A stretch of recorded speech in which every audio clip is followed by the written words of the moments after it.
Perkenalkan, nama saya Marcelo Frederick Mas Manjuntak dengan NIM 2303128 dari Prodi Agroteknologi Fakultas Pertanian Samudra 23. Hai, perkenalkan nama saya Jelita Permatasari Rangkuti dengan NIM 231101230 dari Fakultas Keperawatan, Program Studi Ilmu Keperawatan. Baik, di sini saya akan menjelaskan apa itu korupsi. Korupsi adalah penyalahgunaan kekuasaan yang dipercayakan untuk kepentingan pribadi.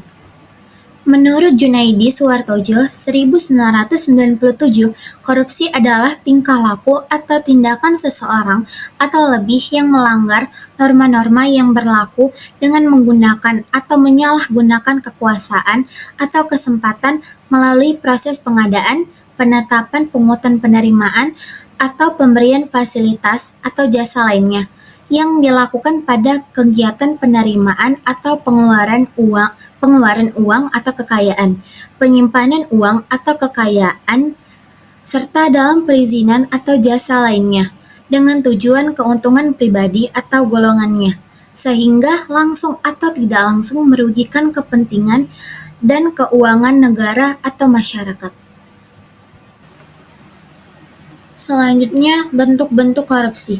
Terdapat 4 bentuk-bentuk korupsi, diantaranya yang pertama suap. Suap adalah pemberian uang atau hadiah untuk mempengaruhi tindakan seseorang.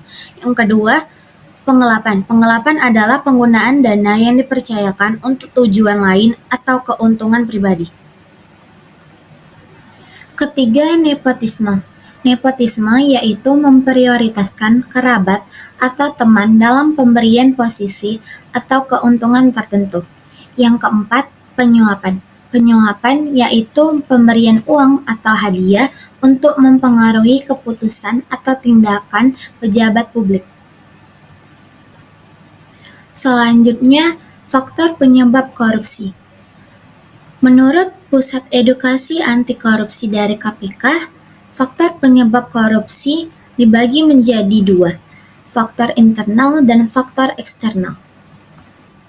Yang pertama, faktor internal.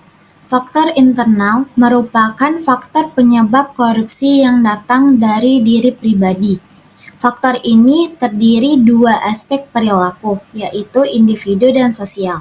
Aspek perilaku individu meliputi sifat tamak atau rakus manusia, moral yang kurang kuat, dan gaya hidup konsumtif.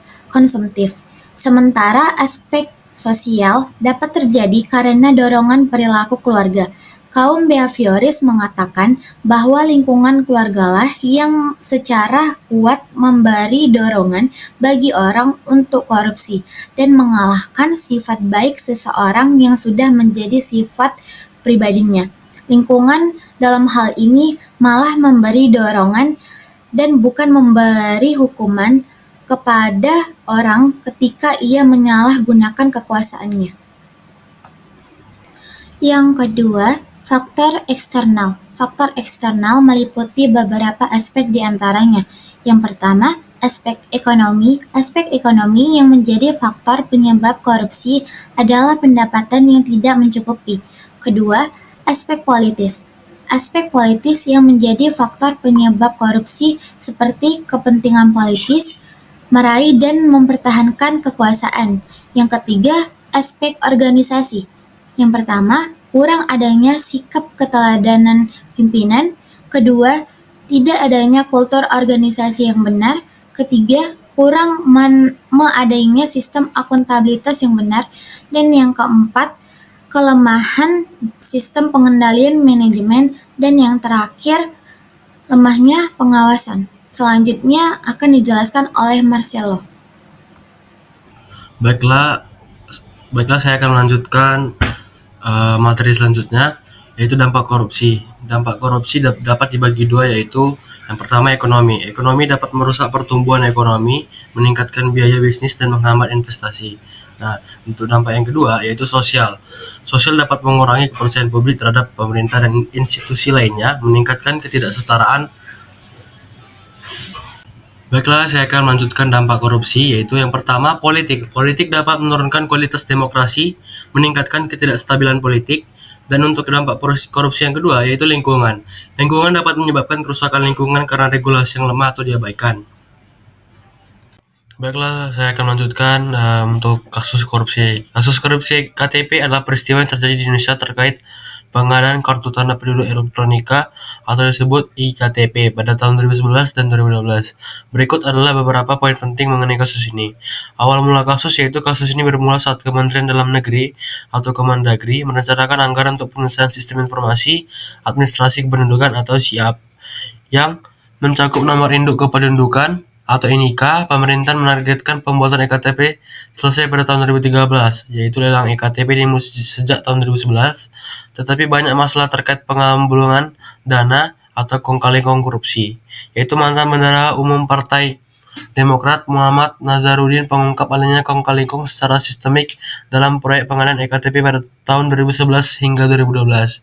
Birokrat, wakil rakyat, pejabat BUMN, dan pengusaha terlibat dalam korupsi ini.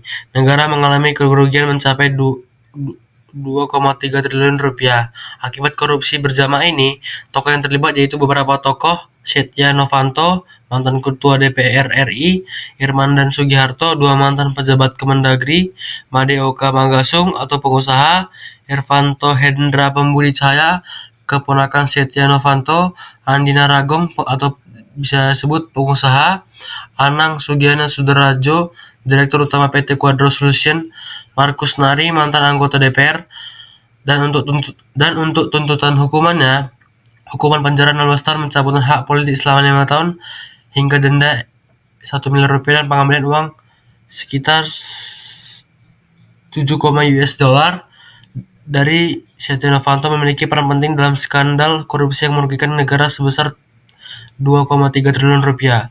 Faktor yang memberatkan termasuk ketidakoperatifan selama pemeriksaan kasus korupsi, salah satu peristiwa penting dalam sejarah hukum Indonesia dan mengingatkan kita akan pentingnya transparansi dan akuntabilitas dalam negara. Terima kasih.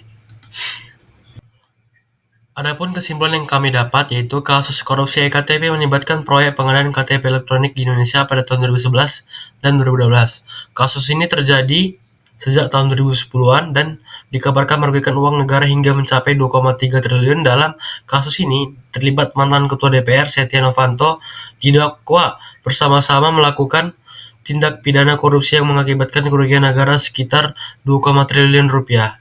Dan jaksa menuntut hukuman penjara 16 tahun bagi Setia Novanto, pencabutan hak politik selama 5 tahun dan denda hingga 1 miliar rupiah serta pengembalian uang sebesar 7,3 juta US dollar. Kasus ini melibatkan sejumlah pejabat negara dan menimbulkan dampak serius pada kepercayaan masyarakat Indonesia. Terima kasih.